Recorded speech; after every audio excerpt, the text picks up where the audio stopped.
Now, even as in the time of Job, when the sons of God came to stand before the Lord, Satan also was present among them.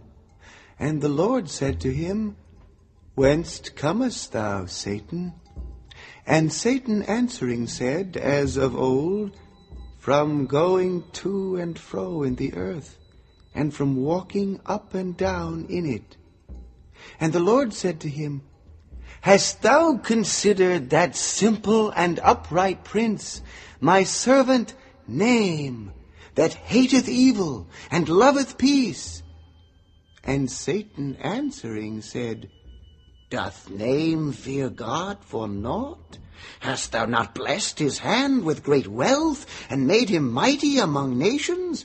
But stretch forth thine hand a little, and decrease what he hath, and let his enemy be strengthened, then see if he blasphemeth thee not to thy face.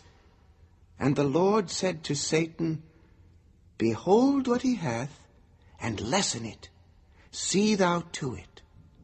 And Satan went forth from the presence of God, and returned into the world. Now the prince's name was not as holy Job, for when his land was afflicted with trouble, and his people less rich than before, when he saw his enemy become mightier, he grew fearful, and ceased to trust God, thinking unto himself, I must strike before the enemy overwhelmeth me without taking his sword in his hand. And so it was in those days that the princes of earth had hardened their hearts against the law of the Lord, and of their pride there was no end. And each of them thought within himself that it was better for all to be destroyed than for the will of other princes to prevail over his. For the mighty of the earth did contend among themselves for supreme power over all.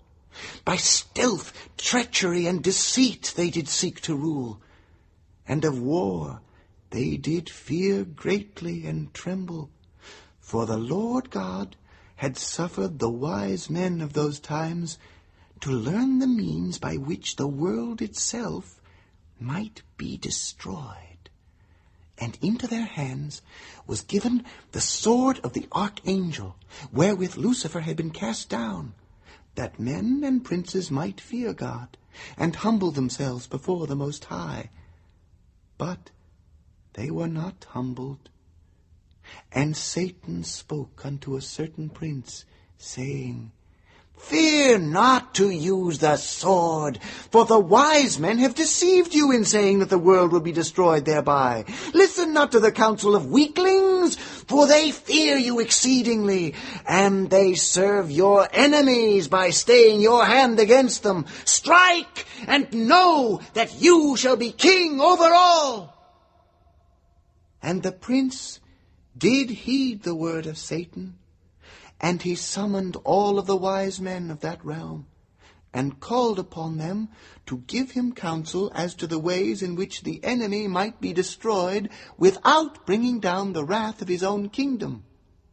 But most of the wise men said, Lord, it is not possible, for your enemies also have the sword which we have given you, and the fierceness of it is as the flame of hell, and as the fury of the sun's star from whence it was kindled. Then thou shalt make me yet another, which is 7 times hotter than hell itself, commanded the prince, whose arrogance had come to surpass that of Pharaoh. And many of them said, Nay, Lord, ask not this thing of us, for even the smoke of such a fire, if we were to kindle it for thee, would cause many to perish. Now the prince was angry because of their answer, and he suspected them of betraying him. And he sent his spies among them to tempt them and to challenge them. Whereupon the wise men became afraid. Some among them changed their answers, that his wrath be not invoked against them. 3 times he asked them, and 3 times they answered, "Nay, Lord, even your own people will perish if you do this thing." But one of the Magi was like unto Judas Iscariot, and his testimony was crafty. And having betrayed his brothers, he lied to all the people, advising them not to fear the demon fallout. The prince heeded this false wise man, whose name was Blackeneth, and he caused spies to accuse many of the Magi before the people. Being afraid, the less wise among the Magi counseled the prince according to his pleasure, saying, "The weapons may be used, only do not exceed such and such a limit, or all will surely perish." And the prince smote the cities of his enemies with the new fire. And for 3 more days and nights did his great catapults and metal birds rain wrath upon them.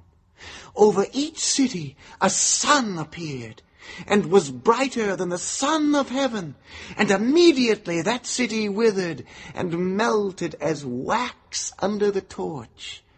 And the people thereof did stop in the streets, and their skins smoked, and they became as paper thrown on the coals. And when the fury of the sun had faded, the city was in flames, and a great thunder came out of the sky, like a great battering ram, to crush it utterly. Poisonous fumes fell all over the land, and the land was aglow by night with the after fire, and the curse of the after fire, which caused a scurf on the skin, and made the hair to fall, and the blood to die in the veins. And a great stink went up from earth, even unto heaven.